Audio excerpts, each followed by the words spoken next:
Hi అండి, నేను రజని. ఈరోజు మనం పెద్ద నూక ఉప్మా చేసుకుంటున్నాం. కావలసిన పదార్థాలు: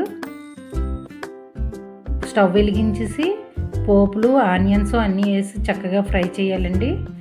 ఫ్రై అయ్యాక టమోటా నలగడానికి సాల్టు, కొంచెం ఉప్మా కలర్ కోసం పసుపు వేసి బాగా చేయాలండి. కలపాలి. కలిపిన తర్వాత మనం గ్లాస్తో రవ్వ తీసుకున్నాం కదా, ఆ రవ్వని వేసి బాగా ఫ్రై చేయాలండి. అది బాగా ఫ్రై అయ్యాక ఒక గ్లాస్ రవ్వకి 3.5 గ్లాసులు వాటర్ వేసుకోవాలండి.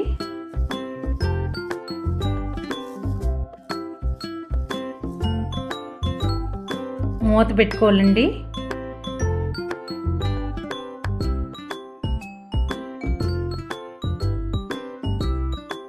2 నిమిషాలకి ఆ మూత తీసేసి కింద మీద నుంచి కలుపుకోవాలి చక్కగా, అడుగు పట్టకుండా. అది దగ్గరికి అయ్యాక స్టవ్ ఆఫ్ చేసేసి దాని మీద కొంచెం కొత్తిమీర వేసి అంతేనండి, చాలా ఈజీ. Thank you.